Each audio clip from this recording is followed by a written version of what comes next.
Soggy, soggy crickets. Glad I'm certified. Go 110 feet for 7 minutes. So we're doing okay behind Woodshed quite yet. But all y'all in drowning in what y'all should be doing. And this week I think we're going to give you a couple more examples. Actually, the crickets may have been premature because I have two examples here coming up. Things we can do, things have been done. One of which I told you to get involved with. I hope you were, to show you that this is possible. These things I tell you to do are one of the few things we do still have left to do, despite the fact we live in occupied territory.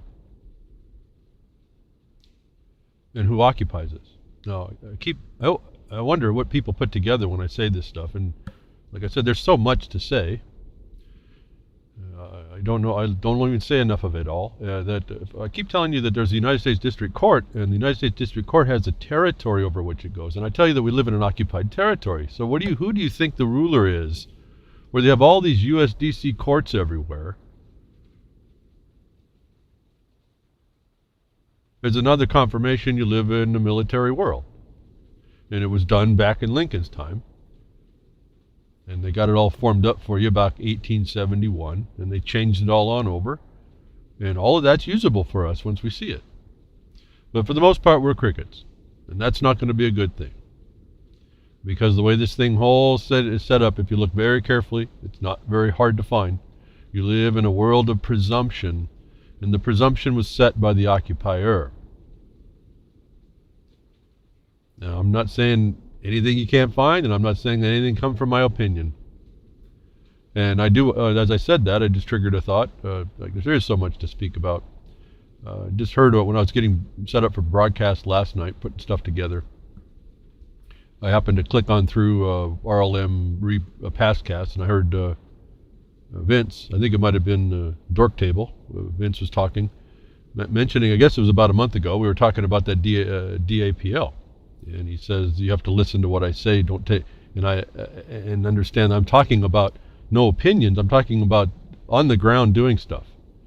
And I have to confirm that. That's exactly what I'm doing. If you think I'm talking about you, if I'm talking down at you, or you're missing it. I'll insult you again. Just stop making yourself so important in this. This is about things we have to do, not about us.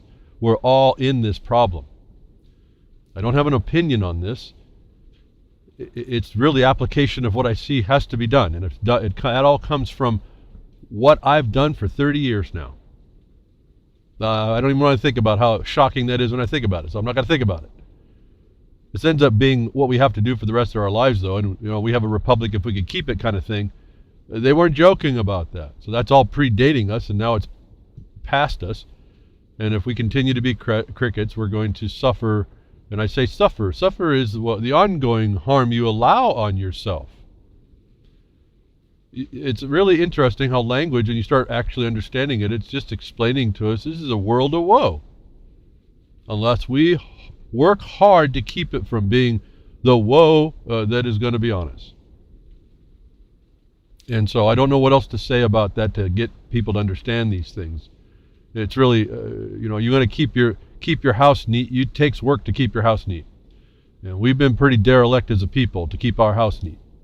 And then we jumped past not keeping our house neat, and we started screaming at other people's houses, like we had, throwing stones at, well, we live in a glass house. Oh, your place out there ain't so good either. And so we violated a whole bunch of principles right up there that I realized a long time ago we were missing a whole lot of principles, and why this broadcast is behind a woodshed. If you look very carefully, I said where you can open up a can of whoop ass on those that would harm you or try to or think about it. So I'm not saying that I'm doing it to you, although it may sound like it. But get over yourself if you think I'm talking about you particularly. I use the things in the news that shows object less than subject matter to get us through and show you where, doesn't matter where you look, there's going to be a spot you can jump in. There's got to be something, I say to some of you, all of you at some point, over years, certainly all of you, that fired you up, and you really should have been focused on at least working that out. You pick up that part You grabbed that part of the rope we needed to tug on to bring down the edifices of power that were not us, that we were to keep out, actually, from doing what we see going on. So I may have prematurely acted to bring the crickets out this week, because we do have a couple things I want to speak to where people are acting in the right ways, the better ways. Maybe not certainly not in the ultimate answer quite yet, but it gives us opportunity to say, okay, here's where we are. This is how bad it is. This is the place I see myself in, and how am I going to address that? Do I stick my head back in the sand? Do I just complain about it? Do I whine about it? Or am I going to take this thing, take the responsibility that it's already on me anyway, and start driving this thing where I want to go? And so again, I don't have an opinion for y'all. I have my opinion, certainly, and I have an opinion of what you might do as a remedy, but that comes from me literally. When I hear the problem, when I read these news reports, these notices to us, my mind literally places myself not necessarily in the body of the one that the news is about, maybe standing next to them, looking from their perspective on what their reality is. It may not be a pretty reality. It may be a reality that the one who's actually the victim of it may not actually understand that I'm speaking to, and that makes them feel like I'm attacking them. And that's maybe a lot of you. I don't know. But I'm talking about, my mind puts myself right in the place. Now, it may be odd, but I find out I don't need a lot of facts, because all I need is like the first fact. And the first fact tells me, that I ask about is, where's the authority? That's the very first thing I'm looking for. After that fact, after I'm looking at the fact of who wants to pretend to be an authority, because it seems to be a big pretense, no matter where we go. Then I want to know the law that I'm going to verify that gave them what they thought they had. And if I can't find it, they're a criminal. If you're trying to do something in an option that you think you have that's invalid, I'm going to tell you that. That may hurt your feelings. But I'm standing there next to you. This is how I work. I can't help it. People call me on the phone. They talk to me. It doesn't matter. I take that problem on. I found a long time ago I divorced myself from any emotion. Absolutely. I wouldn't be able to continue to do this if you got yourself wrapped up in the emotion and the drama, most importantly. That's the worst one. But the emotion, the real emotion that's behind this, that I'm able to cast that aside because it's not mine. I don't take that on. I've learned I can't. But I can stand next to you and listen to your problem, and I can tell you what you need to do. That may sometimes not sound so good for you because you've taken on the wrong impression of what you think the reality is. Why I have such a problem with some of the dialogue I hear about lots of things lately, and despite what I've been saying, like James Colbert saying, "Well, lawlessness is not anarchy." That's nonsense. It's not lawlessness. Anarchy it's just lack of rulers. No, that's nonsense. Lawless anarchy is redundant. And anybody who wants to challenge me on that hasn't understood enough and read enough and looked at the reality of the world and history and how anarchy plays out. And I guess this is one of these gripes I've been starting to feel. These conceptual deceptions that we put in ourselves are instrumental in causing us to look wrong in the world at what we think is a reality. And we then shut down because what we think we do. I heard it again yesterday. I was able to, I don't remember now what it was. It was, I think maybe the bridge. Someone saying, "Oh, we lost in the three-judge appeals court. We lost, and they did it wrong. They didn't give us consultation rights." That was all wrong. If you understand the process, you understand. I predicted that appeal would be that way. I told you by reading what would happen that consultation was given. It wasn't the expectation of the people that were in it, but that's because they don't understand what the process is. I'm not talking about them. I'm not judging them. I'm saying learn the process. If you don't understand the actual reality and you try to impose a false one on it, you're not going to get very far.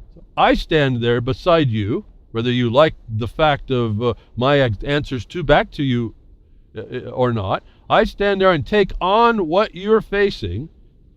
I do this in my mind, and then I say, how would I respond to that in fact, not in fairy tale? What are my remedies in this thing that we find ourselves in? I'm not agreeing with it. I'm not liking it, but this is where we are. So what do we do? I sit there listening for certain things, which is also an insult because I'm not a psychiatrist. I'm not there to listen to the problems.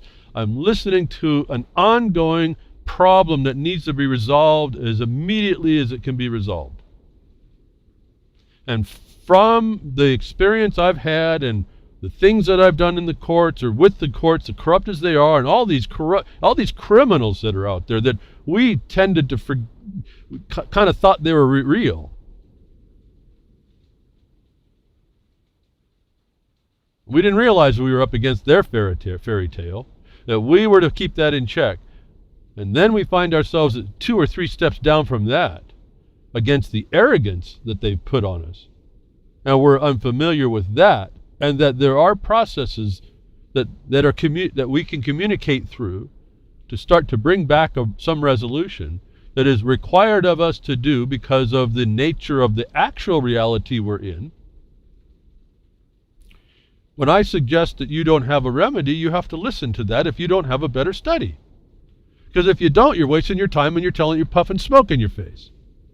That it may sound when I talk about certain things, I'm talking at you. I'm talking you down. I'm not. You're not even, you're in my spirit as being someone who's being harmed. I'm not talking to you, the victim of the harm. I'm saying, listen, this is where you are being harmed.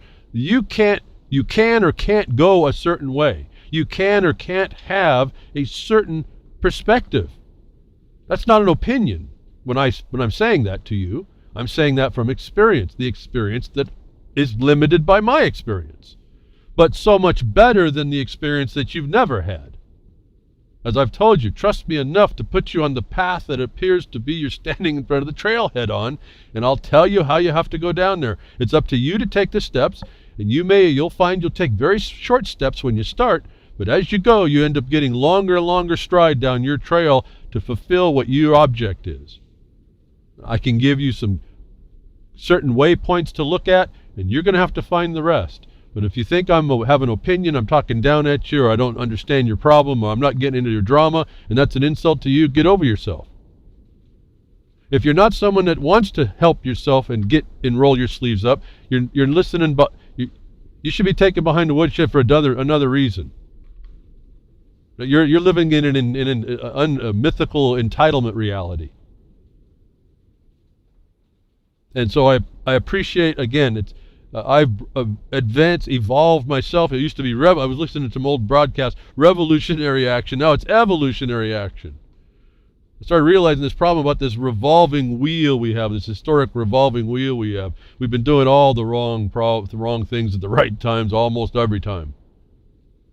And that's where I broke away, if I can say this without insult, to the Patriots.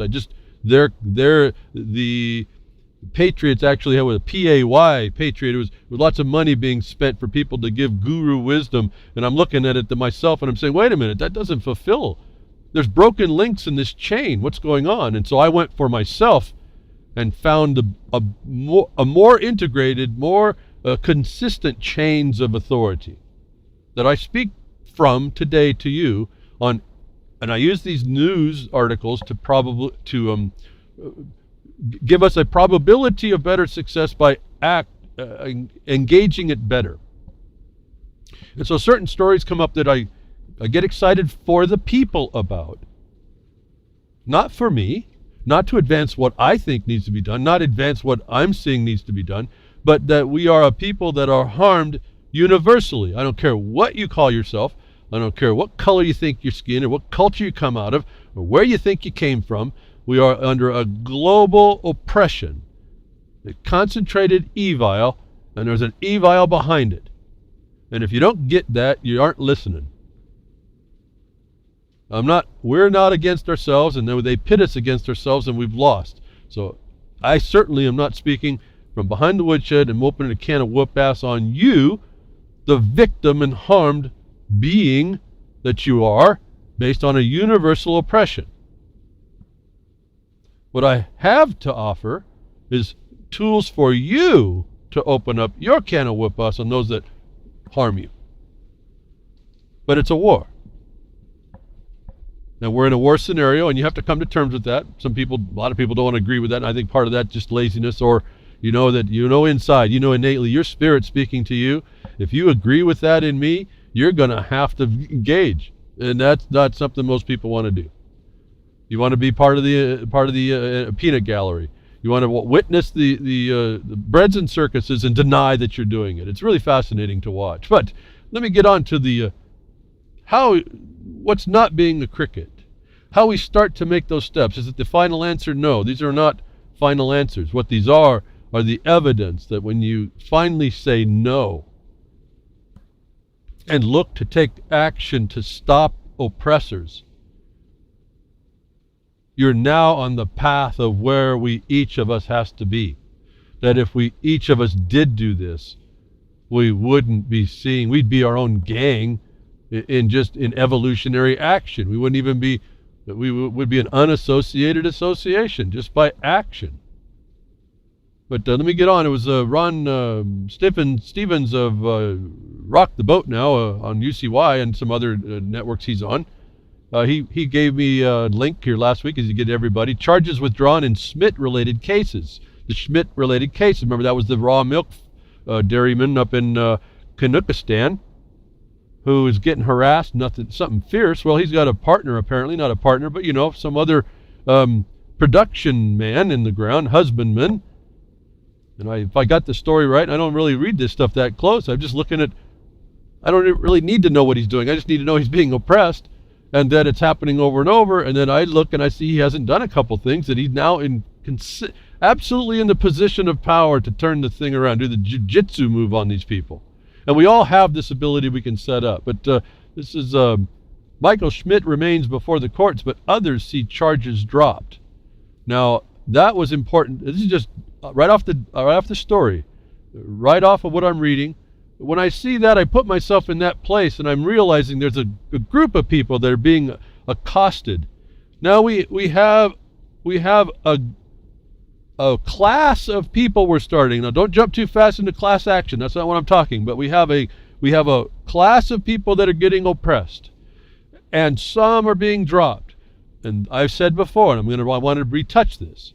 Here are people that are resisting the oppression for you, essentially. Those of us that haven't yet stepped up as well, to protect certain things that came with the land. And if I understand this story, that were people having charges dropped associated with Michael Schmidt. One was this fact of some sheep being stolen by the government under a pretext of some disease carrying capacity, which the animals were heritage animals.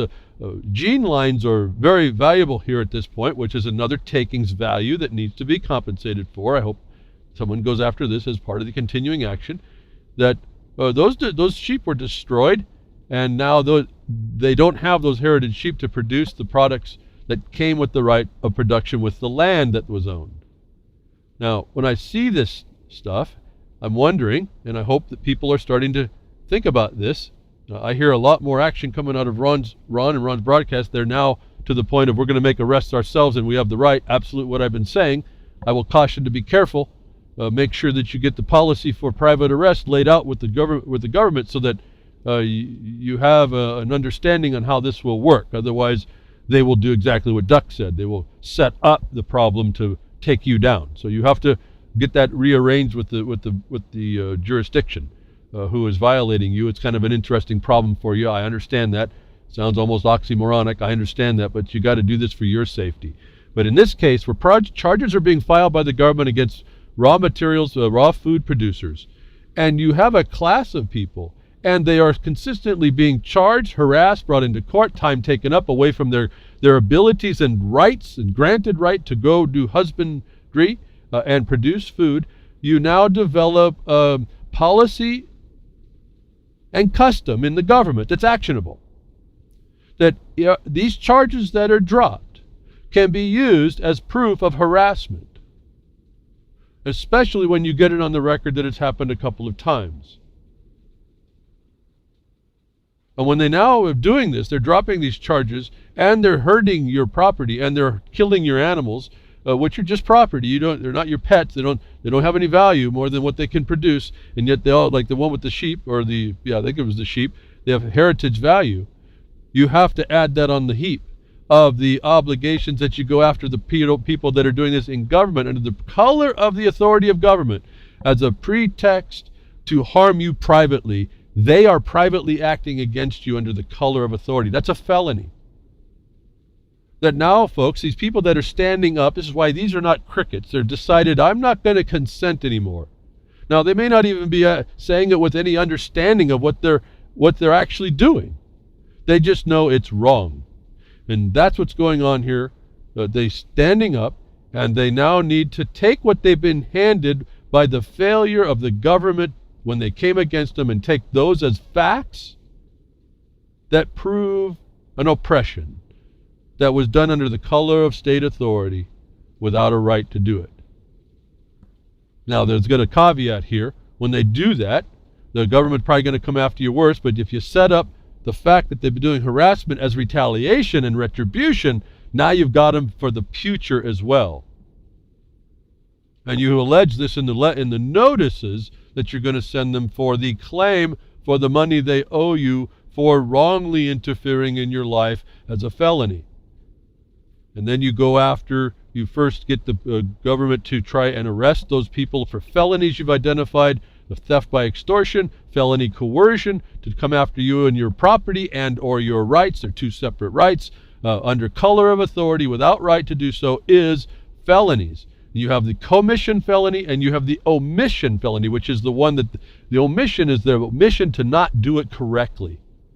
That these people, Robert Pennell, and even Michael Schmidt, who's still under some charges, he can use that as an offense against the charge, where you're finding out that there's lots of people that are being hit with these charges that are later dropped, is really and merely just oppression, official oppression.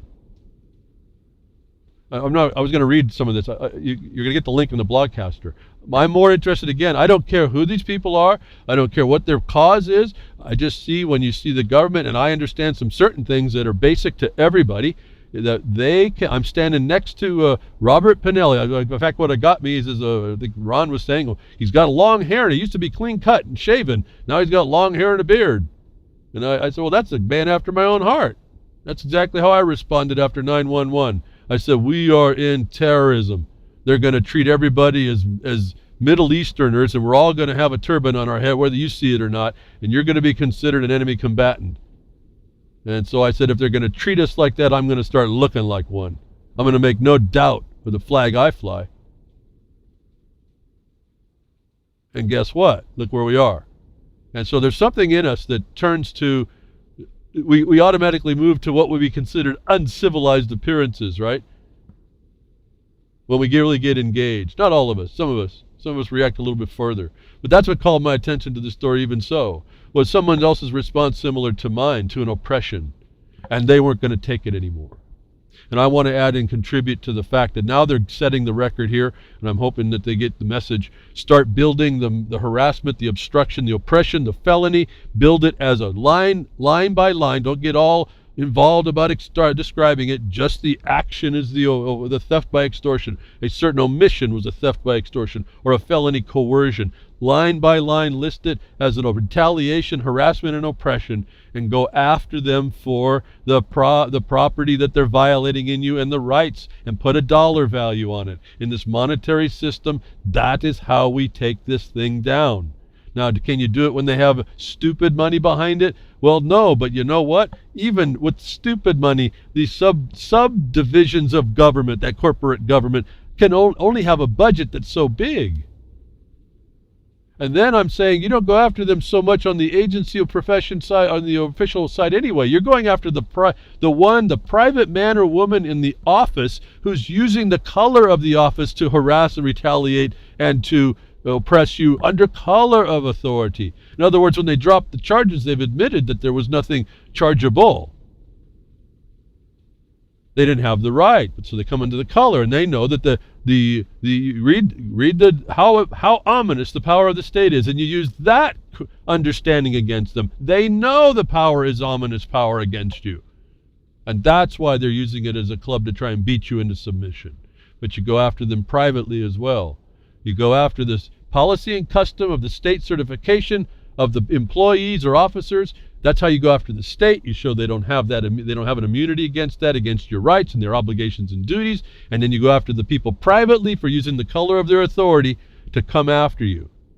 And I saw this story, and I get excited because I'm standing next to the guy. I'm absorbing his harm and what he's going through, and I'm saying, dude, you've got the facts and evidence here now. Don't become obstinate now. Go ahead and engage it. Don't just become quiet and take your punishment and admit that the punishment will come. Use the fact that they don't have lawful authority under the persistent and consistent and ongoing harassment, oppression, and retaliation and retribution as your cause. These are felony actions, really simple to state. You don't have to go on and on and on. I see so many people doing that. So maybe enough on that. I should have read maybe a little bit to set it up, but when I heard about the sheep getting taken out, the heritage sheep being killed, and they didn't find they weren't the vector to any disease, and we know that these people are being hit as a class of people that is being harmed and attacked and oppressed, and there's numbers of them. You have your own gang now. Don't operate as a gang, but you have your class to refer to as a secondary proof on top of your individual facts of the oppression in felony, whether by omission or commission. Michael Schmidt and Montana Jones are the names that I just see near the bottom on the milk thing, but they're due back in court on November 21st. I haven't looked more deeply into their cases, but they would have, in my mind, that together they have all the facts together. They will be oppressed even more when there are people underneath the charges come in. But if you bring them up as retaliation, that becomes a defense. Under color, that becomes a defense. It's a defense in your case. So you got to put this together. You've got to learn how to put this together. I'm barely touching this. It's simple in my mind, but there's a little bit to it. It's not. It is a little bit more technical, but it's just a formal communication. You just find the place that they violated it, violated the law, and how, and you write that down in a simple sentence. That's all a complaint is. Now, you want to step up to do private arrests? I'd be cautioning you a little bit. Get a little bit more background in that. Get some understanding before that happens. But once you have a prima facie, probable cause-based felony in these people in government, you can go arrest them. Now, you're going to be in strict liability for doing so. So be very careful on how that works. I'm just saying don't not do it. Do it right. Cover the bases. Like Duck was saying, they'll just say they're going to a call and you now obstructed their duty. That could be happening. Make sure you don't get yourself in one of those little traps. Be very selective on how you execute an arrest if you go that far. Otherwise, first try to get the local sheriff or whoever, the constable, to do it. And then if they don't, you get them on a complaint for malfeasance and helping the oppressors. And with a group of people working now, this, I guess, was another thing. You are really more empowered to be able to accomplish a lot of that. Anyway, I got so much to say. I don't want to go on and on. It just, if you're not interested, I'm just wasting your time listening. If you are interested, I can't do you justice in the broadcast anyway. You really have to learn how to better do this. But I see in this report, charges withdrawn in Schmidt-related cases that was done in October the 12th. I think Ron Stevens put it in the chat room at UCY. Had a whole bunch of stuff just from reading it that is the foundation for a fantastic remedy that will get you beyond, get you down the road and make you a whole lot more formidable in the public's perception, in the law, and in the remedy side, that puts their foot, at least has to give them a step back, that they have to start answering to. Whether or not they do is irrelevant, because they're criminals. But you're not going to get an admission from a criminal. But you at least put it's on the correct footing now. You have the facial evidence of the wrong, the oppression. That's not so obvious when the public media gets ahead of this. You all have this ability to show this problem, and it's actionable, and it can be shown to be felony, and now you have your arrest rights. And if the official doesn't do it, that's malfeasance in that office. That's another breach of trust. That's actionable as well. But I'm going to end right there. You got to do what you got to do. You got to learn what you got to do. You're going to learn that there's a dead end of the road, and what that is, because that's going to be another answer that we, the people, have to come up with. And you will have built the public opinion built better with your proofs, contrary to the media, as you go through this process. So you have to do this anyway. I just tell you that. That's where we are as well, building the public opinion, changing it from the ignorance and cluelessness into something that shows that we are in an oppressed system, whether or not anybody else wants to recognize that. Another thing, I want to kudos to all y'all that did. I really do hope you took the time to do this. I've asked you to do it on the CDC, Indefinite Detention for pre-communicable diseases arrests. But we were talking about the Kratom ban and the DEA. For those of you that sent your letter, and you even gave it the little bit I told you to put in your letters, asked for more time, look for the studies not being done quite right, not pursuant to science and actual science or the need. DEA reverses Kratom ban in stunning victory against the war on drugs. That's the title. Might be a little bit large, but there it was, folks. DEA, all you had to do is write a letter and tell them they're doing it wrong. What am I talking about here? It was my opinion about I didn't even know about this stuff. After reading this story, I realized that there's a lot of people that need it, apparently. And apparently with this war on drugs, the real war against this is that it's a counter to the war, that the importation of the heroin and other opiate addictions that are going on, that Kratom helps those that have been afflicted by this war on drugs, that provided the drugs to the government, to you in the cities, that this plant would help mitigate the need of the addiction and get you off of it. Was a wholly new information. I told you I didn't know much about it, but if there's a process, folks, I could care less about the underlying cultural part of it or the need. I just know there's a process.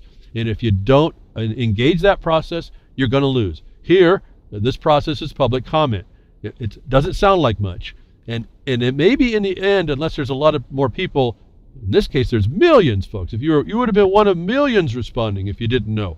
Then you will have the power and the mass to stop these nonsense at the federal agency level. And this also will work at the state. But DEA reverses Kratom ban was a big deal. I hope you sent in your letter. If you didn't, go get to the CDC issue on your indefinite detention and send a letter. Go back to that broadcast a couple weeks ago. I gave you the rudiments of it. Go back and listen to the broadcast, type it out, and send it in. They at least asked for more time. That's what happened here. I hope you were in on it. Do it right. Don't create a myth and an excuse and not do it. In a stunning reversal, remember, this was on death's doorstep. In a stunning reversal, the DEA has withdrawn its proposal to ban Kratom and has temporarily suspended efforts to make it a Schedule I drug. Period. There's the hook. Temporarily suspended. This is actually exactly what they are doing. Inside what I told you is the ability for you to respond is a comment period. This temporarily suspends their action to go to Schedule I. But this is your chance to gain the standing to go shut this down. They have certain Administrative Procedure Act requirements to do when they do this. This is the administrative engagement of the administrative rule. And if they don't do it to suffice due process, they cannot make a law stick, a rule stick, I should say. It is They've deemed these administrative rules are deemed law, so that you can speak of them in the same context. But the move comes after an impassioned internet-based protest by a decentralized network of advocates. Decentralized network of advocates. Always got to put it in the contemporary language everyone knows. I said, you're going to be an unorganized organization, aren't you? You're going to be unassociated association. What? You're going after the same subject matter. You're after the same thing, and yet you don't know each other. That's exactly how this works. So here's the term decentralized network. Sounds like an oxymoron, but it's not. It's each one of you saying no, and you had something more to do. That's all this really is. Decentralized network of advocates and activists who contended that the Southeast Asian plant has tremendous medicinal value, while not a permanent ruling. The reverse is extremely unusual for the government agency, which is known for aggressive enforcement of its policies. What I said before, folks, when you see singular, unique type actions, take notice. Here, this is something the DEA doesn't normally do, and they finally had to do it. DEA spokesman Melvin Patterson confirmed that the intense public reaction fueled the decision. Quote, that was eye-opening for me personally, he said, the bureau rat that he is. It was eye-opening for me. Why? Because most of us are crickets almost all the time, and then we don't respond properly so they can look away from you. You go off on all the trees and the glitter and the fertilizer in the ground and all this other stuff, and you don't talk about the requirements of how they put the law for this rule. It becomes a law in your life forward.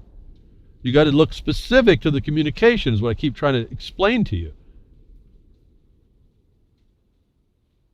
I'm not dissing anybody that's on heroin here in order needing the plant. I'm saying if you need that plant, here's the gateway they gave you to go do it. There's a certain way to go about it. This was eye-opening to me, folks. These people are blind to you all until you funnel in. You finally get rid of your apathy and start to persist in moving something you finally agree is a wrong. You need to be right. It's eye-opening to these people. That's private to me to tell you. You'd be surprised of how stupid these people are, how absent they are. They're just rubber stampers is all they are. They go through a form shuffling of paper. That's all they do.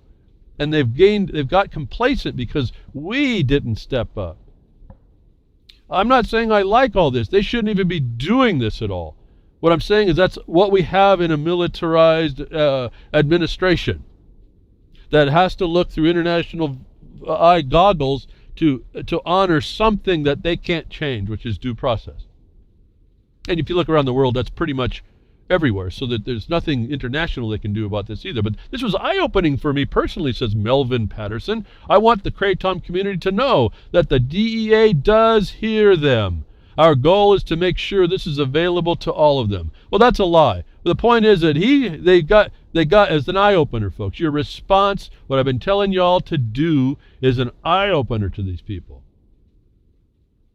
The suspension will be allowed for an extended timetable for public feedback and further analysis. Okay, that's just the comment period situation. You really need to know a little bit more about this. What they're going to ask you now is they were going to try to run out the door like some bank robber, and there were some people standing at the door and said, "No, you're not."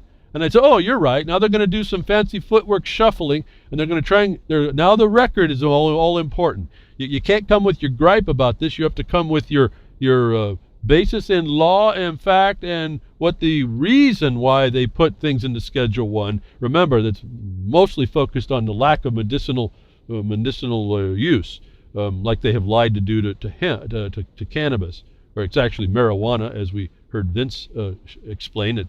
Cannabis is not actually under the law in the specificity of the name. But the suspension will allow an extended timetable. What did I ask you to do? Put in your letter you need more time to respond to such an important thing.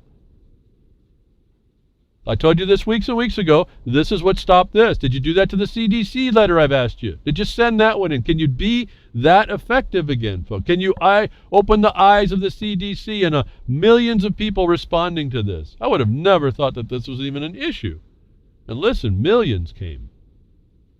A small team of government scientists will now determine whether Americans are allowed to use curative herbal remedy. You got to make a comment that those scientists are committing frauds and go give all the evidence I've showed you and all the past broadcasters that the government goes to corrupt agencies. scientists and studiers. We did that in our comment to the sage grouse. We found that even the scientists didn't even want to underwrite this, but some would. And the government and the agency went under the table with some acknowledgement. Well, now, folks, over the few years, that's not panning out for them. That fraud is rising and bubbling into the surface now. We got our standing years ago in that subject. Why? Because we called it out, and they got to now deal with that. And so here in this one, same thing. You put in your substantial, meaningful comment, make the record, find out whether or not this team of government scientists can be trusted. If not, point that out. Find out other things. Go to other places. Bring your evidence. It's a simple, it's a more formal book report that we might have done in high school. That's really all this comment thing is. And there's no threat to you at all here. You're not going to go, there's no SWAT team come at you on this point. So it's a safe way to get engaged is all I can tell you. I just want not crickets here, folks. 1 million people are not crickets. Success. And those of you that wrote your DEA letter about Kratom, thank you very much. Congratulations. Now, persistence. On point, extended comment is now the name of the game for you. Persistence. Be on point, be factual, be truthful. Out the crimes that you find the evidence of all the problems that we hear about, the revolving door of the government. See, if early on some of this, and this is a minor thing, I probably wouldn't bring this up, but he says our goal is to make sure that the Kratom is available to them. That's not true. If that was the truth, they would have had this comment period more open and longer and more evident. So this guy's a liar. So don't believe it, but don't pin that down. Just know that's who you're dealing with. Okay, so a whole lot more on this report. I just want to tell you this is not being crickets. This is how you start doing this.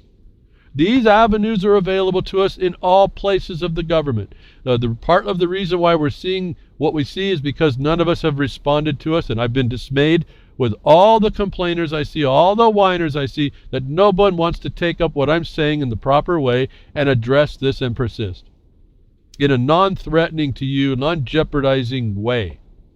You don't have to answer everyone.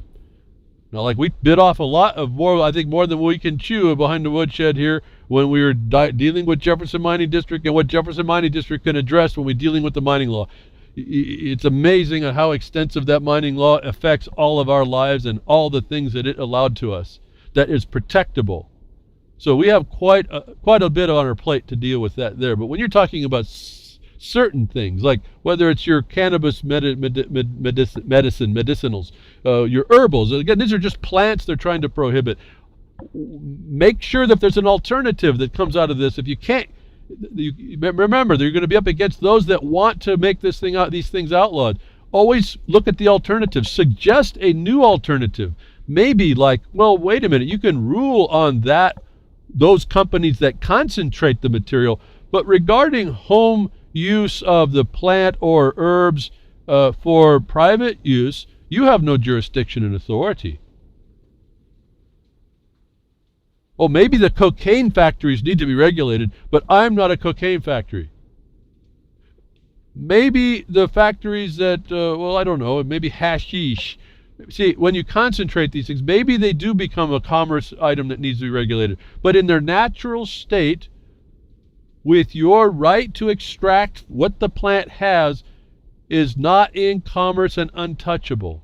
Even though they'll claim that it affects commerce, that's not within the right of the judiciary to attack your right in the land to grow the stuff you need to keep you healthy and safe and your welfare right. I don't mean your welfare like your entitlement checks. I'm talking about your welfare, your general well-being.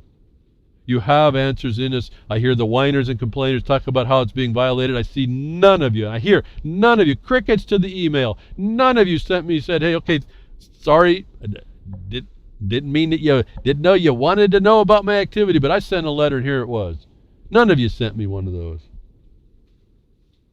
So I'm hoping beyond hope some of you send in the Kratom thing, and I'm also hoping that beyond hope that you do the same thing and take the Kratom people and turn them loose on the CDC, pre-communicable disease arrest condition for indefinite detention. This is how this works.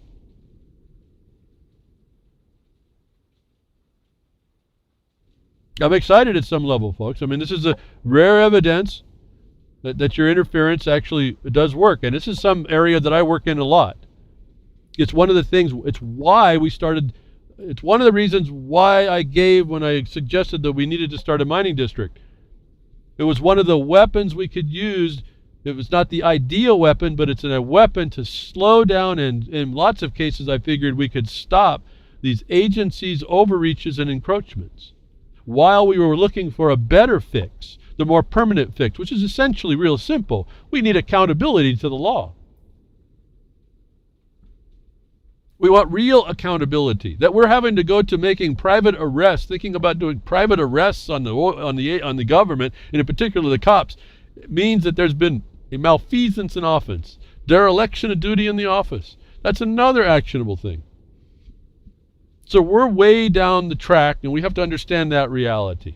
And so so this works here, DEA, you see it. It'll work in the CDC. It would have worked in the DAPL condition had there been real causes to be proved, which were not. Why the appellate court found that it did. You go back to that. I will stand on my oral record and audio record about all this stuff, and this is the thing that's kind of interesting. No one shows me how I'm incorrect, and then the future proves out to be the way the analysis was. I'm not dealing in fairy tales. I may not like the reality, but I deal with the reality a whole lot better than I try to apply a fairy tale to the reality. And I put myself in the position of those people at DEPL, and I said, what's my position and condition here? And it wasn't looking too good. Well, that's the truth, and if that rubs people the wrong way, I'm not really sorry about that. I mean, I don't know what my emotion. That's the reality. I don't know what more to say. I feel bad that you feel that way, because continuing to hold that account in you, that wound in you, is not going to be helpful to anybody. Like in the Kratom, people stepped up for themselves, and that was an eye opener to the agency. What do you think, folks? Isn't that an admission? They don't care. They don't normally listen, and they haven't had to. So enough on this. We have action we can take. I was a little too quick to play the crickets earlier, because these issues here that I've just talked about are what I speak to try and help you take your problem, or the problem you see with even others might have, to give them the information on looking at the battlefield, realizing you're literally naked in the middle of this battlefield, and now you have to win the war. How are you going to go about doing that? Now, you can get all drama queened out or dramatized. You can put all the kind of fairy tale myth all you want on the thing. The bottom line is you're sitting naked in a battlefield. Now, what you going to do about it? Now, I've learned, whether good or bad, I've found myself in that position, and I've had to make those decisions. Were they the absolute right decision? Well, fog of war, I guess that could happen. But we're still here, and we've still got better remedies. I went after the heart of the matter. After it only took me 25 years to do it, but I went to the heart of the matter. And we now have a judgment in law by default that exposes exactly what everybody's complaining about. And yet we don't have a mass to understand that, to know that we have an even bigger power if we would just embrace that part, that this is a minor power, that we can at least slow them up. Here you see the delay till some time. They probably put another few months on this. You have the chance to jump in with better information, more consistent with what the decision will be made under, the reality, not what you're thinking about, but the reality of how they make the decision, and then give yourself the standing. If they make a decision that's not within that constraint, that makes it arbitrary and capricious, and you have standing to go sue to stop it again. If you don't, it's over. And they go back, the bureaucrat goes back to his eyes get all dim. He doesn't have to think, he's got to be cognizant of the law, because there's no one watching anyway. Oh, this was an eye-opener. Yeah, well, good. Finally, maybe now he's realized he's in a real duty here, a real job to get something done by law. And I'm asking you to press that. I'm asking each one of you to figure out what wrong you see that needs to be made right. Find these processes that are given to us to do, and start to become that stick in the spokes, the sand in the gears. I don't know, whatever you want to say. Because the mass awareness is what they are terrified of. And that's why they keep you entertained with all this stuff like this election and all this other nonsense. Maybe I might get to that. I kind of gave some information to Grimner and Moose Girl and the Freakers Ball about how minor the input of the people really is about all this. And this is why you can tell it's entertainment. We have to move out of that. We have to get out of the peanut gallery, get out of being the spectator sport. When you do, it's an eye-opener to the government. They're terrified of this stuff. When you do right after each one of these people, like I think can happen in Canada and everywhere else that you get wronged and oppressed, at least to the point when you find that the system is one big organized criminal syndicate, now we got a different thing to look at. But hopefully you've made enough public awareness to show that people that you're not a wing nut, that there's actually an organized criminal syndicate that everyone's living under, and that can be easily shown over some time. That the mass awareness is what we have to have help. We the people. It's not me the people. It's we the people. So mass awareness causes people to respond. Moving on to this thing we talked about, Yahoo. After being outed for massive hack and installing an NSA rootkit, Yahoo cancels earnings call. So they didn't even want to make a meeting to explain that quarter's earnings because the questions would have come out that they didn't want to have to answer. That in my mind puts Yahoo on the ropes here. You can out this stuff and it has cause and effect. Now what that ultimately means, I don't know. You know, they're going to do what they do. We've watched the United States government float on puff and smoke since 2009, and now we realize how they do it, and we realize we're part of the problem, and we aren't solving that. In other words, removing ourselves from that fiat system on our own and establishing our own system like it really was before 1971. We don't have to go so far back to get a better idea of what that was. Getting our gold and silver coins, something we know and trust is a certain weight and measure to trade in, be another answer to be less crickety and cricketeering and cricket-like. But Yahoo, this is that legal system, found out for apparently putting a rootkit in. They don't even want to talk to their investors now. Mass awareness has the ability to out and cause change. This is all I was asking you for. The letter from the DA on Kratom, or to the CDC on your indefinite detention for being a pre-communicable criminal diseased animal. When you didn't get your vaccines, you need to sign in on that one. You need to give yourself a place and a standing and confront that. You need to be a spectator, not stop being a spectator in this, because you got your future life and your life of all your progeny coming that need to understand this example you have to do for them today, that they can then do them for themselves, so that these types of people who are everlasting are ever confined and constrained. And so, speaking of parasites, state of emergency, this is a serious notice to y'all, but also an extension of how we move this thing along on Behind Woodshed to show point-to-point consistency no matter how you go. Speaking of parasites, state of emergency over flesh-eating screwworm infesting declared in Florida. Florida. No duh. Flesh-eating screwworm. Who would have thunk? Where do these things come from, folks? Well, anyway, it has come from us before in Florida. It was a real problem. It's coming back again. The discovery occurred earlier this month in the Florida Keys, way down south. I don't know what gate they're opening down there. Maybe the Bermuda Triangle Gate, huh?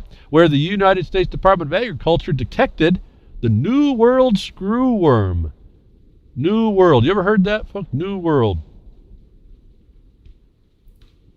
Yeah, Columbus, right? He bring it over. The screwworm, a parasite that lives inside open wounds in a deer. About 30 deer have been found dead and been euthanized in the last 2 weeks due to screwworm infections. As a result, the county declared the agricultural state of emergency. So that's police powers, right, folks, right there. You see, they have the right on a general issue, a general harm that affects us generally, to declare states of emergency. And you can keep track of this power. This is what's being used as a pretext to destroy you in other places, like national security, through the pretense of war of terror. Actually, well, the war on terror, right? That's up there. That's what they tell us, but it's really implemented through the war of terror against you. True terrorism. So that's a state of emergency position. So we have to knock that down as well. In this case, this is one you can taste, touch, and feel. And if you want to taste these screwworms, I guess, go find a dead deer with them. But check the wounds. Here we are, a state of emergency, because this thing gets pretty nasty. The screwworm is a potentially devastating animal disease that sends shivers down every rancher's spine. So here's the connection to also the producers. The Florida Commission of Agriculture, Adam Putman, said it's been more than 5 decades since the screwworm infested Florida, and I've grown up hearing the horror stories from the last occurrence. So reality, folks, anybody know anybody down in Florida? You probably already know the news, but make sure that be careful of this. This is a serious thing. It has a detrimental effect to all kinds of things. You don't want that parasite in your life. On the other hand, it is a parasite, and we have parasites feeding off of us all the time.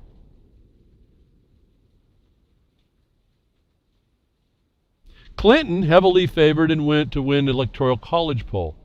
So these parasites are everywhere, even in politics.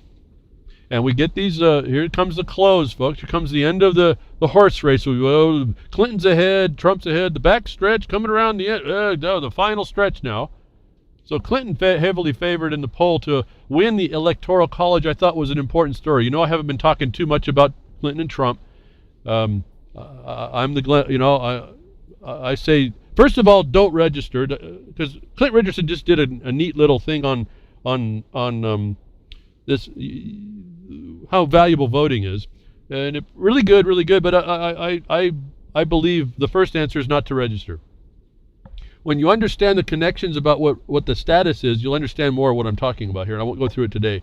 It's really all, if you just get your voter pamphlets, it'll explain to you what it takes. So if you just look at that list, you'll notice the commerce connections and what's connected, and how you're just interested in a very limited scope here. But Clinton heavily favored in an Electoral College poll was the first indication of exactly what Clint Richardson gets to when he says vote none of the above. Well, I say don't register, so don't put yourself in that part.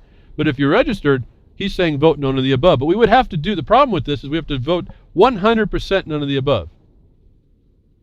But he goes on to say further, more importantly, who does the voting? And so this little thing comes out at the last of the front stretch now. They're coming down down to the finish line. They talk about Clinton heavily favored to win the Electoral College. It doesn't say vote of the people. It doesn't say the popular vote. It says win the Electoral College. I found this fascinating that it comes out right now.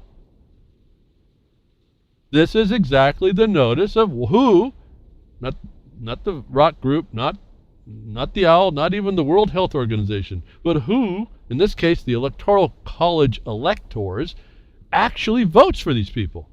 And in the Electoral College, it's been polled that Clinton is heavily favored. Why? Even if Trump wins by a landslide, you might see Clinton still win. After a brutal week for Republican presidential nominee Donald Trump, Democrat Hillary Clinton maintained a substantial projected advantage in the race to win the Electoral College and claim the United States presidency, according to the latest results in the Reuters IPSOS States of the Nation project released Saturday. Enough said there. The Electoral College now should be your focus. Why? Because you don't matter. Unless you're an elector, you don't matter. Let me go over here. Who are the electors? Was an article I found out. And talking about one state, Oregon, they say that Oregon is consistently Democratic. Oregon electors are all stalwart and loyal Democratic leaders in the state. The electors have pledged to follow the party line but are legally free to vote for anyone they want. Their longtime loyalty to the Democratic Party makes going rogue unlikely, said Scott Bartlett of Eugene, who was on the slate of electors in 1988 and 1992 representing the 4th District. It was fascinating to participate in this formal ritual of our nation's self-government from ground level, Bartlett says.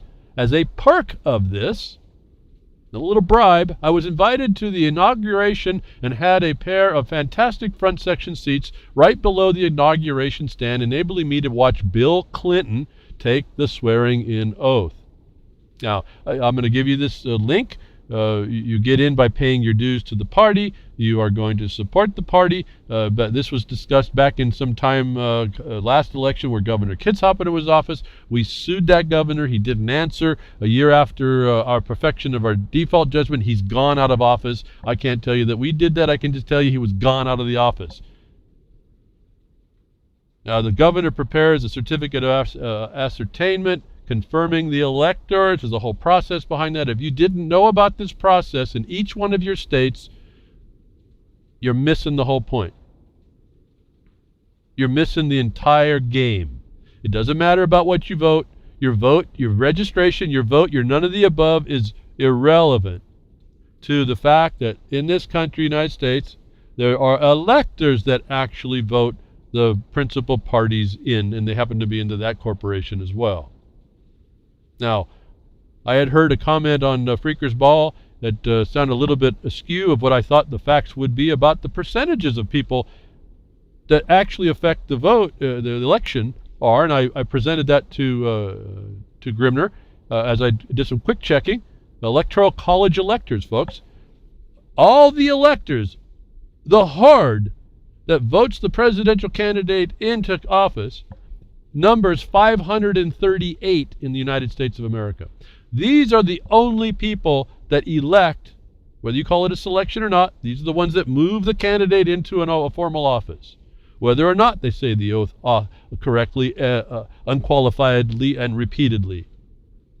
Now, of those, so there's 538 people in this country, in the United States of America, that actually vote for the president of the government, Washington, D.C., in a population estimated to be about 324 million people. That works out to listen, folks, this is the percentage of people in the United States that votes, actually elect. See, we vote, they elect. Your vote means nothing. The election is where it's at. And it means that 0.000165998 or 0.00016% of the United States citizens that are the ones that actually elect the president. That if you think that I'm involved with all that party nonsense in this game and all the millions, I guess you see, being spent to get favor of the voters, that you better be turning your attention local to your state to go affect the electors, instead of worrying about what the people are talking about on the TV and in these debates. If you can do it and affect those electors at all, being they're so stalwart in a certain party, who I will tell you, we sued the Democratic and the Republican Party for committing treason. What you're watching is a treasonous process as well.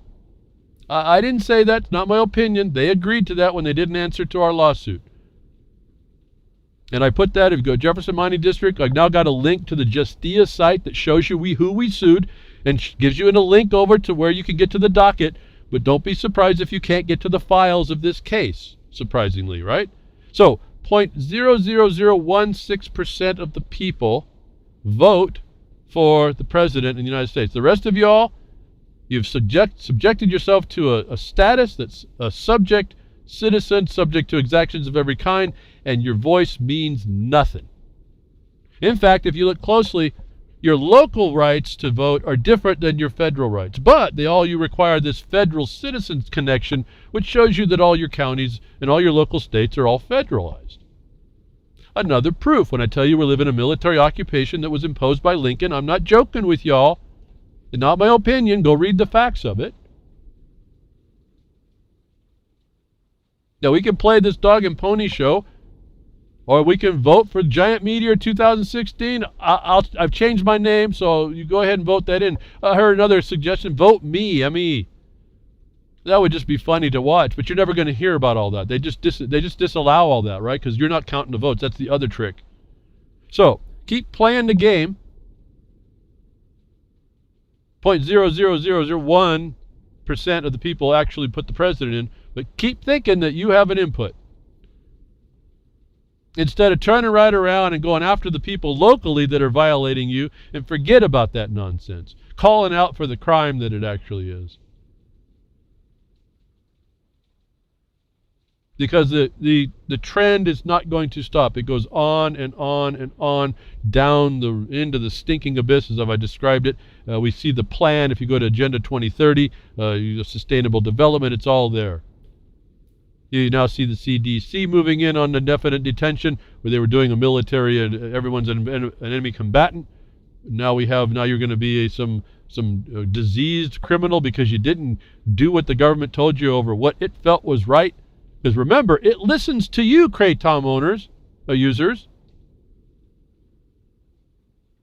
But now we're seeing the reflection of this indefinite detention now exposing itself globally.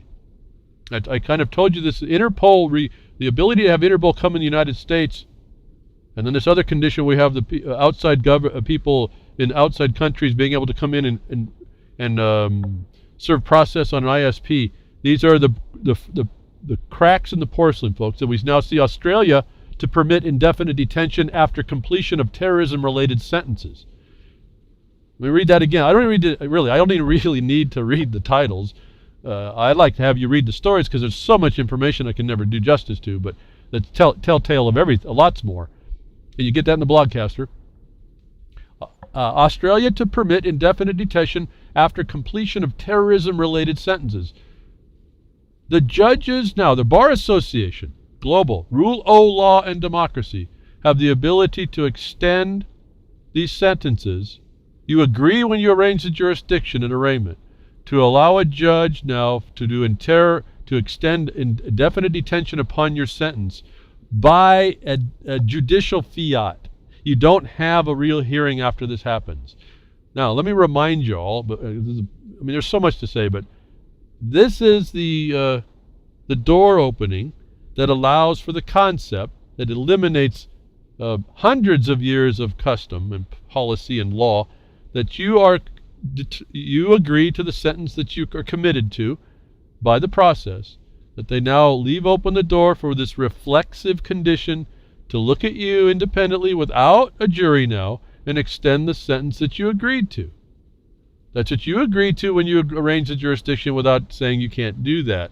They're bringing that in. Indefinite detention beyond your sentence. Let me remind you, they say here for terrorism related. Do not, I hope you haven't forgotten. I hope those of you that have been with me for a long time and been thinking and holding all this information in your head, why I'd said earlier when I saw the 9/11, the towers fall, I said they went and done it. And I knew right then we were going to be going into a terror, we were each going to be terrorists and I was going to look like one. Just so that there was going to be no question that everybody who commits a misdemeanor underneath the Patriot Act is considered an enemy combatant when they want to for purposes of terrorism. Remember, they created the domestic terrorist. That became a misdemeanor. That you're looking at the ability for this softening of a solid law to do whatever they want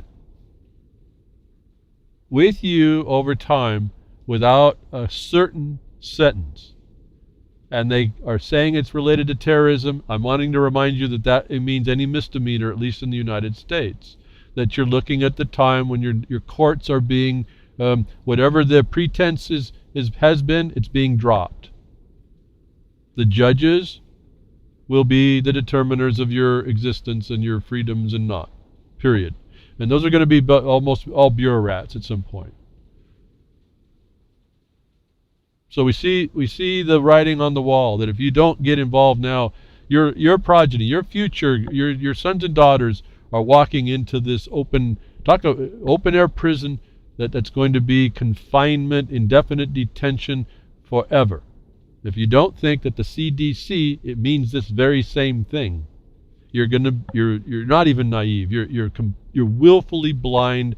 You shouldn't even be listening to me. You shouldn't even be in the chats that I even frequent, which aren't that many. And you shouldn't even speak like you have an idea. You don't even have the right to claim you know, that you studied anything, that you have an opinion.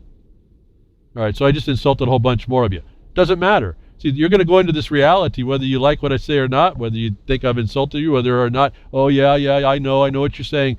We are going to walk into that reality because we didn't resist it. We're going to be drugged there. We can talk about all the things we want to talk about. We can fantasize about all the realities we think they're going to be.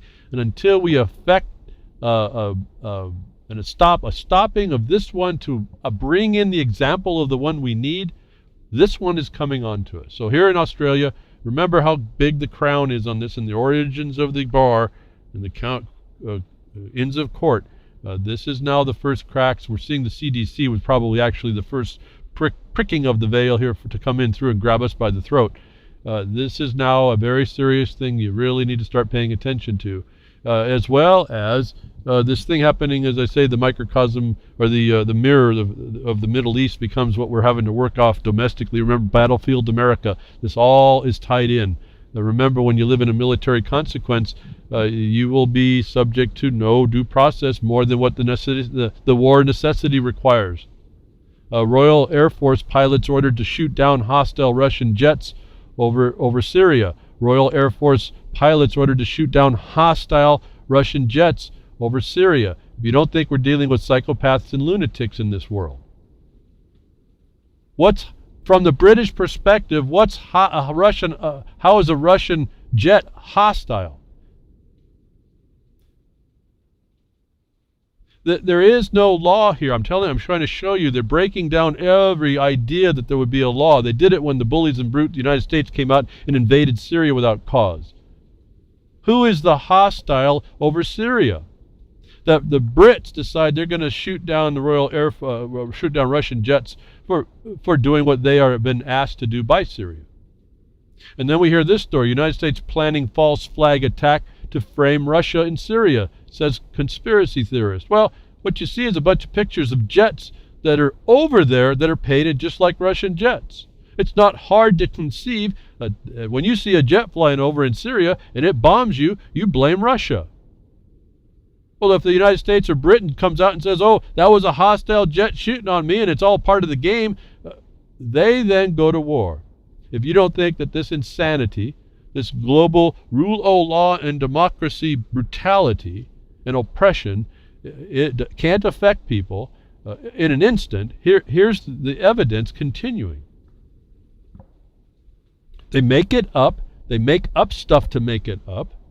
And we all become part of the controlled people having zero opportunity. Right now, we still have a little bit of time. If we can't engage on the simplest letter writing, I guess this is one of my points here to tell you. If we can't engage on the simplest of letter writing to start our engagement and our example to ourselves on how to engage this oppression, when it comes to this level of insanity, we are helpless to it. And to tell you the truth, I wouldn't even know where to begin on something like this. My comment to this on the Twitter was, has anyone asked the Brits who gave them permission to fly their toys in the neighbor's yard to kill the neighbors? We look in the world with this thing called the UN, and it does nothing to the war crimes that are created by invaders known as the United States, Israel, Britain, France, Italy, Europe, Qatar, Saudi Arabia, and they have the gall to say that Russia is going to fly a hostile mission. Now, I'm giving them a little bit of credence to actually think that they are absently thinking that they're helping over there. That they would think that an attack on somebody that's down on the bottom would be needing protection and Russia becomes hostile. They haven't been asked to be there, folks. That these people can outwardly say this has to raise your level of awareness about whom we are dealing with. That I ask you again, at least start to write, get engaged, at least to the point you write a letter.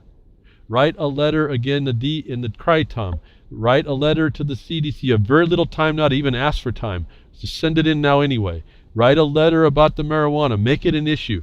Get engaged that simple, easy, non-confrontational way, because it's going to get a whole lot worse. We're at the point, as I said before, we're talking about each one of us having to be responsible enough and suffer the consequences of doing private arrest against the people that are in government. We're going to have to be able to do that. We're going to have to be able to formulate the clear statement so that it's not convoluted or questioned, and we're going to have to do that really, really soon. We're here in that day now. But we are up against psychopaths that will tell you are hostile because you don't like what they're doing. Haven't I just defined Battlefield America? We're here in that day, folks, and we're not responding to it. It's just evidence of how criminal this whole thing is.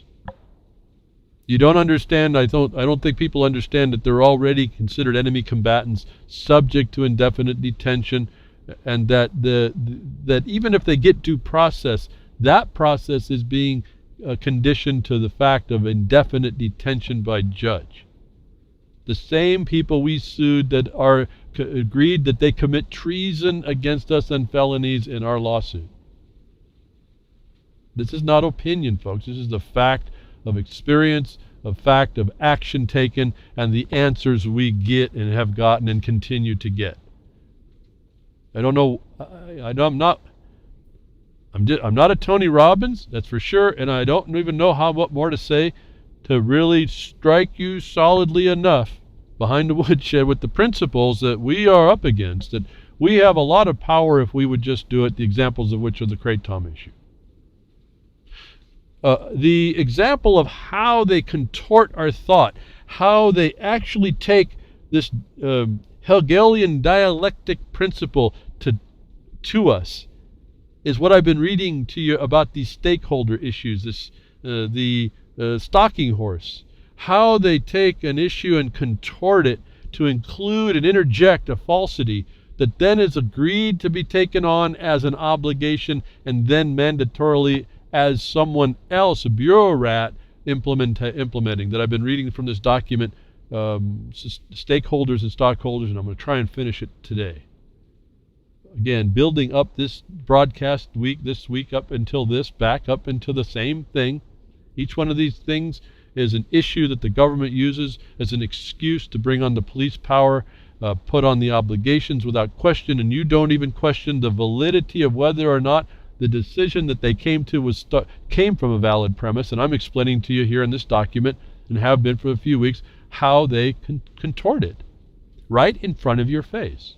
Remember the three fundamental questions. That was created by this guy, Milton Friedman, in creating a stakeholder as being the criminal that a stakeholder is. In other words, as I said last week on the Blogcaster, stakeholder equals criminal. When you hear the word stakeholder, you have to put in your mind, say criminal. They explain how that happens right in this document. Again, from their own words. I say their own words, these are the people that are the so-called gurus bringing this new system in. And they get a lot of people to agree. No one goes back to check how they got it. What they did was a crime in their assessment to create a crime against you. That the very nature of the terms you use are a crime against you.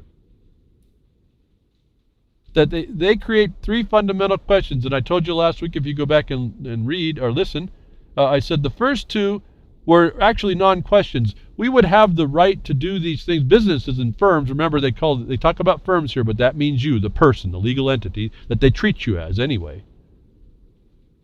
That they create two questions that were kind of innocuous, irrelevant, that any firm would have the right to do.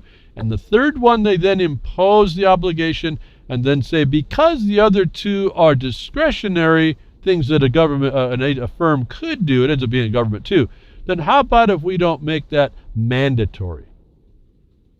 And I said, there is the switch. Now they go from discretionary on the side of the firm, the so-called voluntariness of that everyone has to decide how they go along in life, and constrained, whether by law or not, by your interaction with everybody else. Naturally, now they contort this into a mandatory imposition by a bureaucrat somewhere, someplace.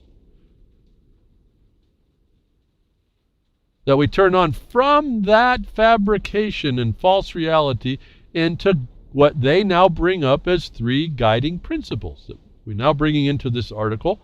The answers to these questions, such as the above, indicate that the environmental responsibility on the part of the firm is desirable.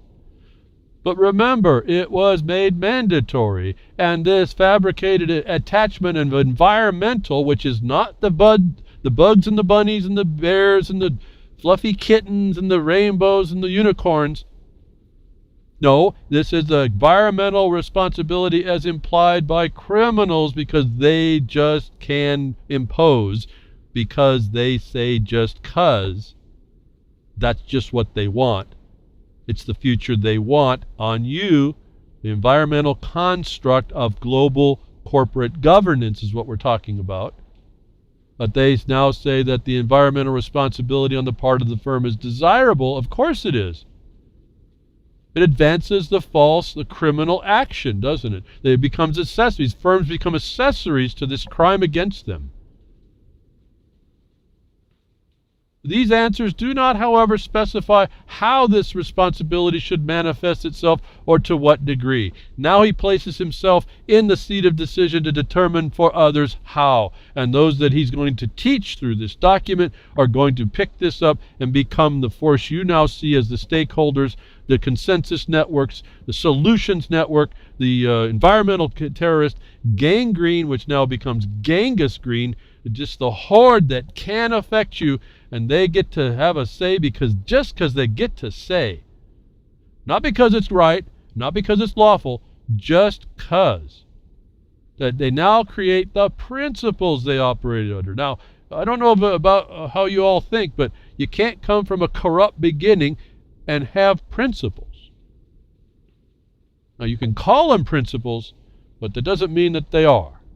At least ones that are conducive to peace and tranquility and settlement and all the stuff that we supposedly, or our laws show us, we embrace and value very highly in the United States of America, given there was accountability, which this document is saying that there is none. Remember, they've taken mandatory discretion now and made it an action which has no accountability. The firms are obligated to attend to the environment. Principle 1, they now bring in the obligations that are going to be mandatorily imposed that was constructed by a false thesis, wrongly applied, which he admits, to the opening the door, the Hegelian dialectic principle of thesis, antithesis, solution. He creates now the solution in this principle by opening the door to an environmental imposition, which is not the environment you even understand. The first principle is straightforward. Firms are obligated to pay attention to the environment. There you go. Boom. Now you're obligated. Before it was discretionary and it was advisable and desired. Now the principle is you are now obligated to pay attention. Well, pay attention. How much is that going to cost you? How do they do this in their choice? Left to their discretion, at a minimum, they must comply with existing rules, regulations, and industry requirements. The reasons for this mandate are twofold. First, there is the pragmatic view. It is important that the firm to attend to stakeholder concerns in order to maintain satisfied stakeholders with whom they are engaged with relationships. Second, they have moral duties based on principle to do no harm. Sounding rather pagan right there, but at any rate, since firms are aware of their potential for causing harm, the potential harm is to shared resources. And because firms typically have the resources and power to mitigate that harm, they are required to do so. Now we're dealing in potentials. Now that's why you hear so much they talk about potentials. They can get you to agree in this abstract idea of pre-crime. They have you. They are now your moral and ethical base, which is coming from a criminal foundation to do no harm. They prey upon your good nature to become the criminal that does you dirt. They claim the high ground, but it comes from a low foundation. Is that not a dialectic where the solution they want when the outcome that now becomes mandatory imposition of a regulations and rules they create because they are the ones that can affect you is why you have to pay attention. Genghis Khan on your door with his horde behind you is a stakeholder in your life. Whether that comes as a code enforcement officer, the police, the judge, the attorney for the neighbor, the agency up the street, down to the city hall, up at the state capitol, or the federal ones. These are all Genghis Khan with a horde that come to your door, whether they do it by the mail or they're actually standing on your front door, who are the stakeholder in your life just because they can affect you.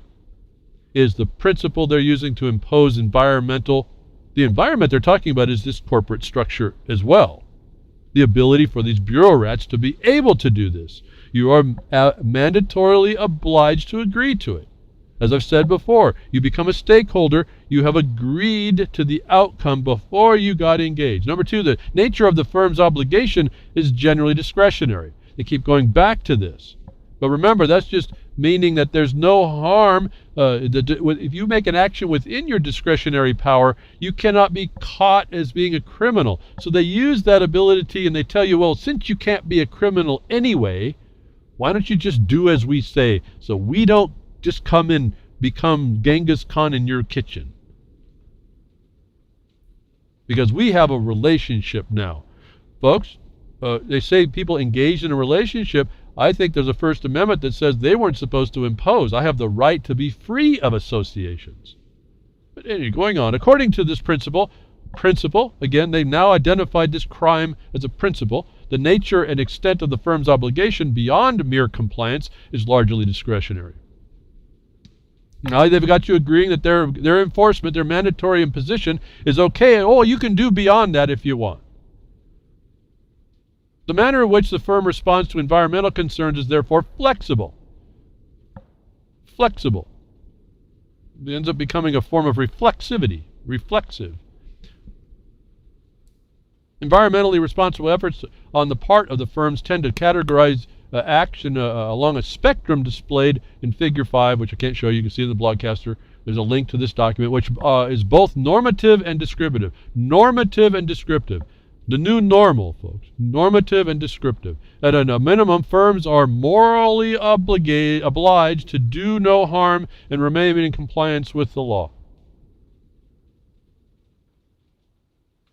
So you take a truism and you apply that to fulfill your outcome, which is you being a criminal, to be able to impose yourself with your opinion on their action. At a minimum, the firms are morally obliged to do no harm and remain in compliance with the law. Well, I thought we talked that the firms are inert, folks. They're legal entities. They have no spirit. They have no mind. They're the undead. There is no moral capacity to these fictions. So you buy into that, all of a sudden firms and corporations are people too, aren't they?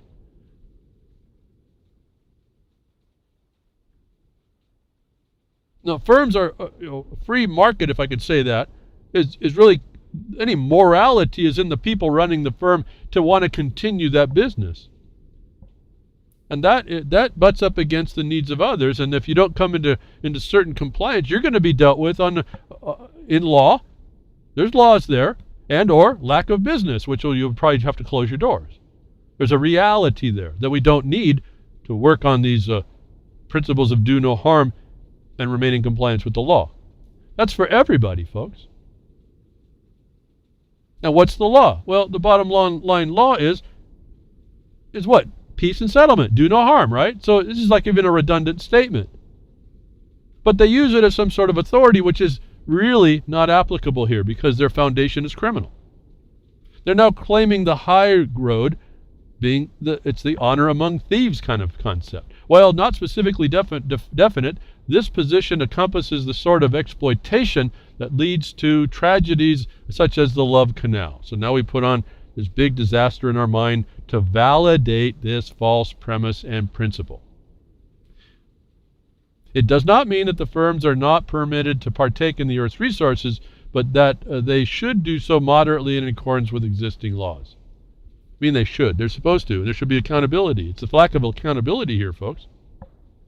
See, they're finding this little weakness, that's perceived weakness, where all y'all being crickets, everyone's being crickets, and even the attorneys are being crickets because they don't do it quite right. They're doing to advance their own agenda. They're not doing it for the law and your property rights, and to kind of keep that nice and square, they make a lot of question, an opinion. And so these people are coming in the vacuum left by that lack of attentiveness that we had to keep our laws pretty well unadulterated. In the indeterminate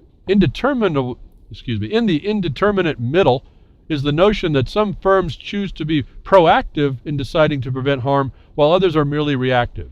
The proactive approach considers investments in research, waste management, development of environmental responsible products, and so forth. Let me just say, their environmental responsible products are them, folks. They create these little industries of bureaucrats and private-public partnerships to be that environmentally responsible product.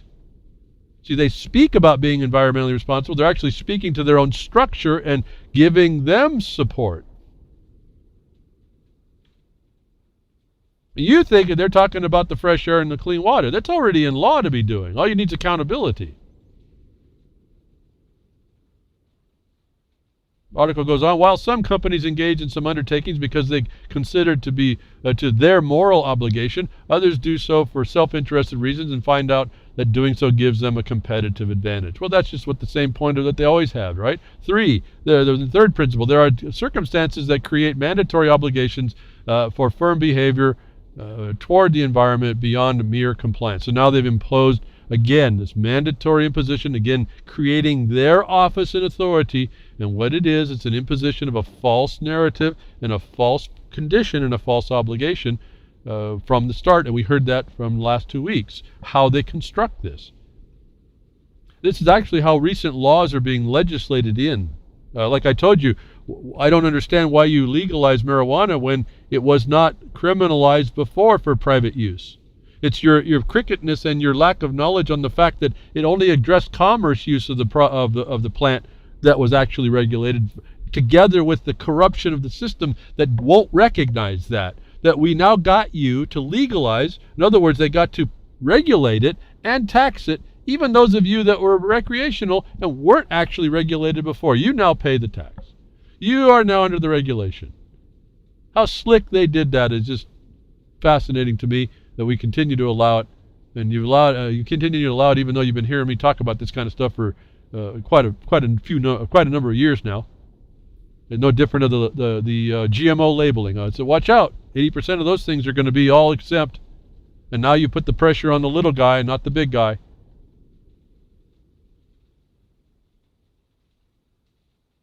We don't even understand the dynamic. Why I'm so centered on making sure we understand the processes so we don't get hoodwinked like we have been the whole time.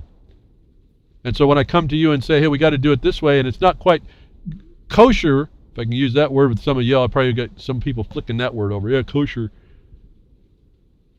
When it's not quite cool with you, you take it on as a personal attack. That ain't going to work. Because everything you don't do correct, and you maybe blame on me for being a perfect personal attack, is going to be a bunch of more steps that you're going to be wasting and not get to your outcome. So we have to understand what the reality is, stop making this stuff up. We have to understand how the people are using our weaknesses against us.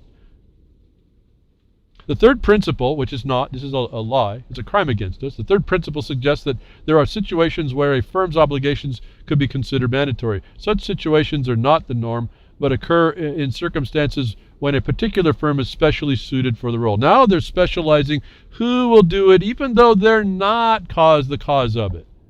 And this is how they start to take the taxpayer down with this leveraged funding.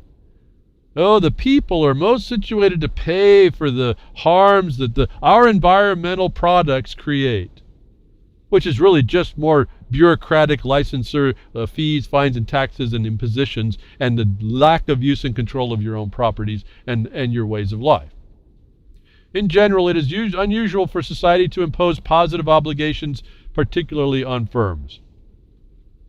Boy, that guy hasn't read the tax law and what tax credits are. Going on here. Firms represent voluntary participation in the economy. In other words, investors and owners are motivated to participate generally by the opportunity to profit from certain enterprises.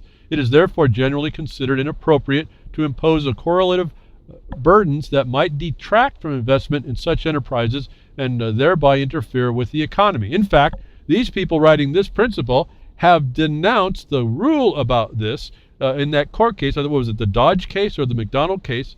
McDonnell, not Donald, that we read earlier, that the law already agrees to the self-determination of firms to do any of this. But these people are going to disregard that as a mere legal theory in order to bring it back that they should be doing it in order to impose their adulteration to it.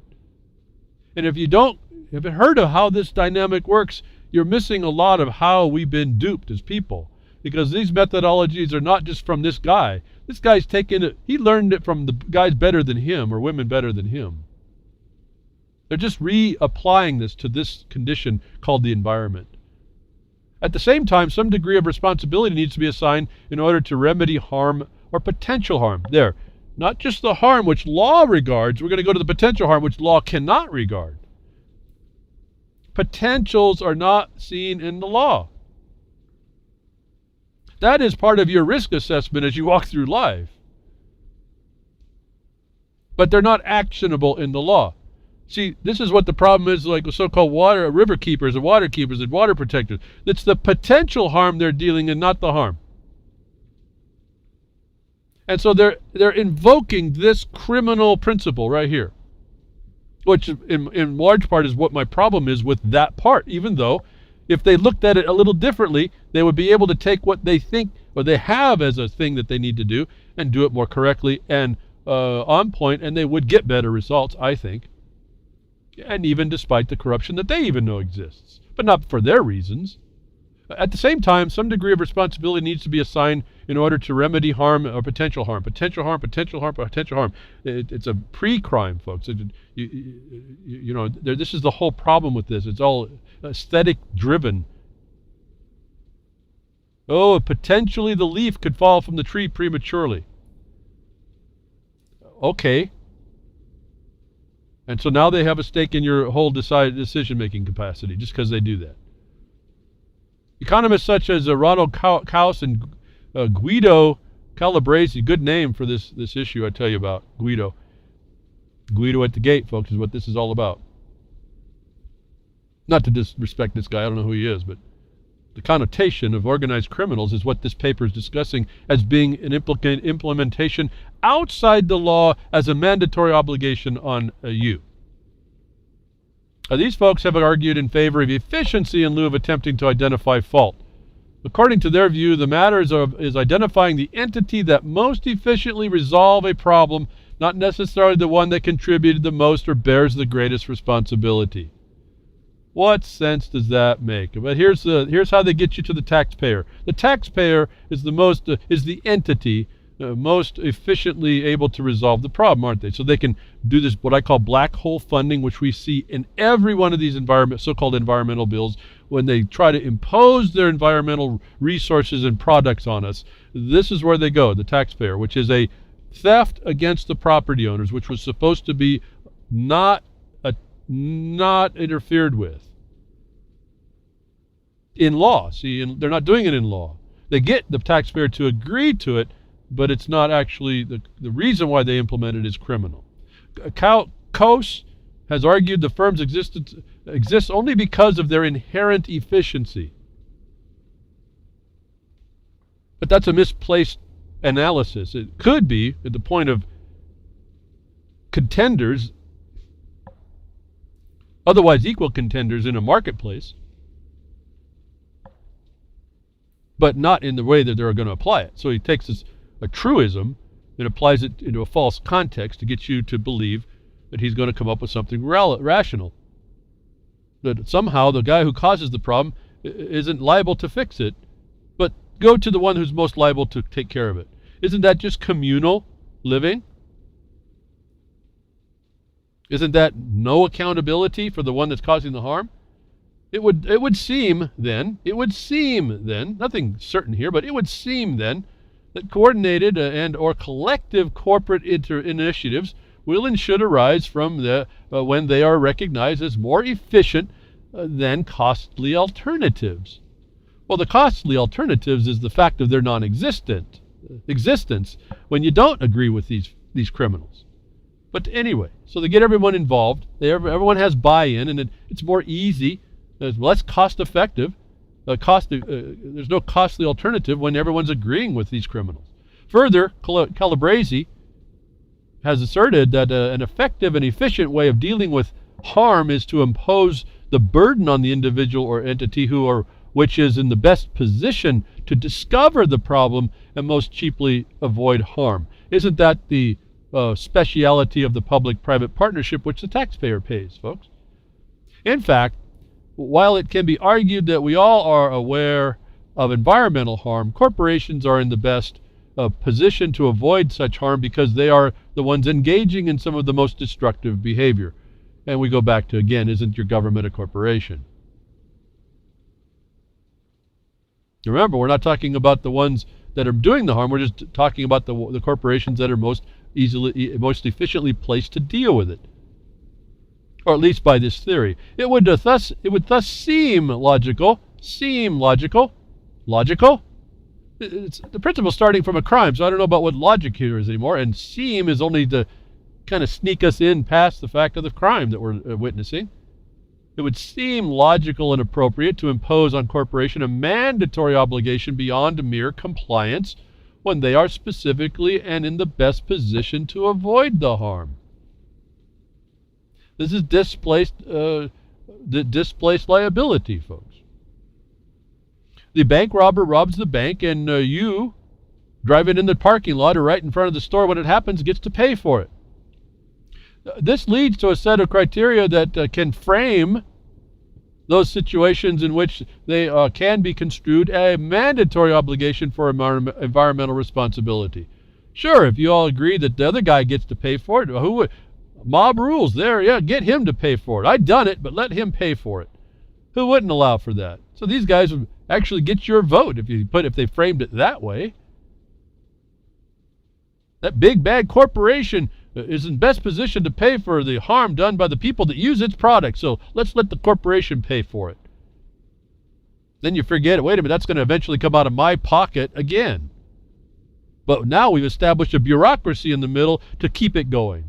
And that bureaucracy needs the breadth of the deep black hole funding and leverage funding in the law to keep it afloat. It lives or dies. This criminal lives, this parasite lives or dies by this whole concept. Second, there must be proximity, though, through either a direct or indirect link. The firm must participate in the problem or a direct beneficiary. Haven't they just stated how the climate change now has power over you, human, indirect or direct participant? Third, the firm must have the capability to change products or processes without it becoming overly cumbersome to the firm. Now, who is this guy to make that determination? Who are these people to make these determinations? Again, just 'cause they will makes them a stakeholder in your activities. They don't believe in law, so this is coming extra lawful into probably legal and extra legal even. And so there's no general accountability at any point anyway here. If you don't if you think walking away from this is going to be helpful. Lastly, there must be some sort of comparative advantage. The firm must be particularly situated to address the harm. When these 4 criteria are met, it can be said that a firm has specific obligation to engage in environmentally responsible behavior to address harm to the natural environment. Behavior is the main thing they're focused on, your behavior. D, sustainability and fiduciary duties. Now they take a crime and they attach it to a duty in law. This is a commingling and adulteration, and you do this and you diminish the law as soon as you do this. Corporations often resist the imposition of mandatory duties, particularly those that appear to challenge the primary fiduciary duty, trust-based obligations managers have to stockholders. Remember now, stockholders in this case, your abiding interest in yourself takes a second seat to Genghis Green. The resistance manifests itself as a pervasive corporate reluctance to address a wide range of social issues that corporations are well suited to address. On the one hand, it seems reasonable for managers. It seems reasonable. Again, who are these people? They're talking about you and your actions and your thoughts and your morals and your ethics. Who are these people?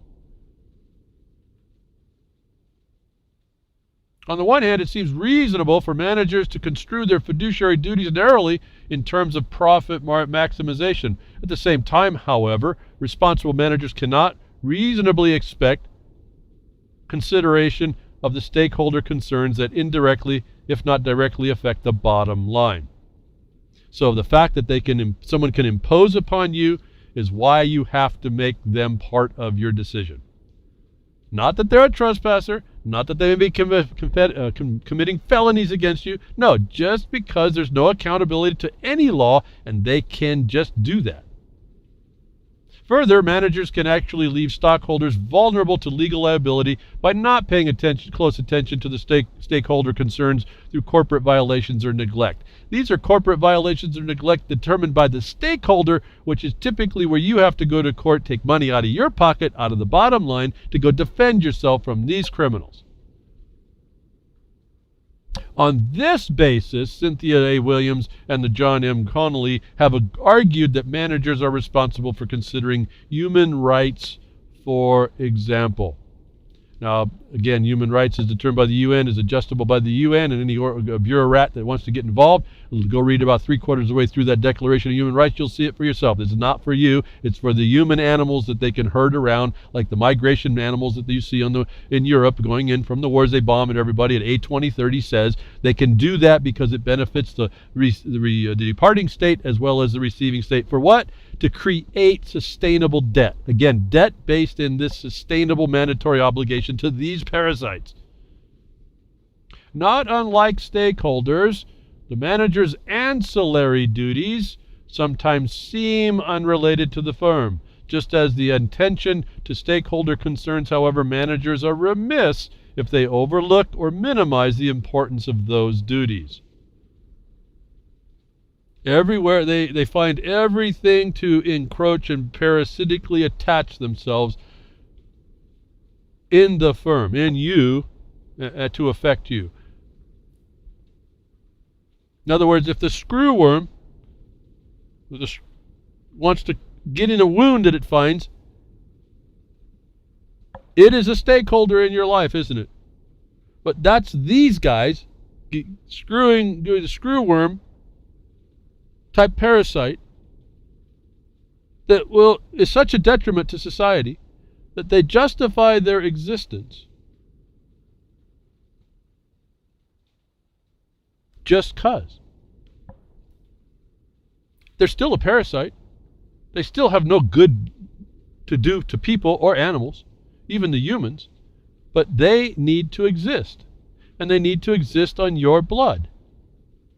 Your blood is translated through this conversion of you being a person, a legal entity like a corporation, into the fiat currency and system for tax purposes, where they suck from your life your energy in the form of your rents you pay to your landlord, or the property taxes that you pay because you didn't understand that value added was not what the patent said you were granted. And they get to suck from your life as a society to give them a life, to be there to continue to suck on their life, or on your life. Just because they can. That's a stakeholder. This is a crime. It's a parasitic crime against us. Examples of such duties include the oversight to make sure companies are good neighbors, or providing jobs for people in locales in which companies are situated, and are making sure that to contribute to, or at least not to diminish, the physical infrastructure of their host communities. So here they have now, as a stakeholder group, being a stakeholder group, Group E, they now admit that they are a parasite firm on the host community. Remember, they're embedded. Remember, like a tick. They said that early on, so I was trying to focus you on. This whole condition sets up a criminal, parasitic, organized state that controls your existence. Another important duty to managers having to make sure that their companies positively influence, or at least not diminishing, their natural environment would be the fact that they talk about the natural environment, but remember, you just heard about providing outside of what they do, and not destroying the infrastructure, is the community response to help those that they wouldn't normally do. In other words, this is where you hear homeless shelter money being spent for people going through a public-private partnership to build shelter for homeless people. Not that I'm against homeless people, but all the money goes to that parasite underneath the feel-good that you're helping some people that are in time of need. That is an extension of the community corporations they're talking about that are actually the environment that we're having to deal through. In short, the environment is an inescapable business concern today, only because of this criminal imposition. While corporate responses are currently involuntary, the responsibilities of corporate managers are not. They are imperative. Now they've flipped the whole paradigm here. Remember, in the job, the manager has a discretion. They used against the manager to impose the mandatory nature. Now they say the manager's actions are imperative. Well, yeah, but in a different context. And this is how this thing continues to devolve, and how they wrongly put this puzzle together. And when they get done, they say, here, I got Rubik's Cube. And you look at it, and it's actually, if you looked at it with the way it's supposed to, it's just a big pile of Legos that you can't quite make out. As Bruce Ledwitz warns, talk about kosher, the state of the world is not good, or since the world will be here long after we're gone. The state of the world is not good, or since the world will be here long after we're gone. I should say the state of the world upon which people depend is not good. Long predicted and feared environmental problems are now cascading upon us. Not a day goes by, it seems, without news of catastrophic global warming, or collapsed fisheries, or depleted resource, or diminished topsoil, or lack of fresh water, or diminished biological diversity, and on is all the code catchphrases of all the stalking horses they use against us. The lack of fresh water, or diminished biological diversity, I'm hearing all over the thing up in North Dakota. It's everywhere. Global warming. All these frauds and crimes against us are used instead of what we really need, actually, without this mandatory criminal obligation and overburden.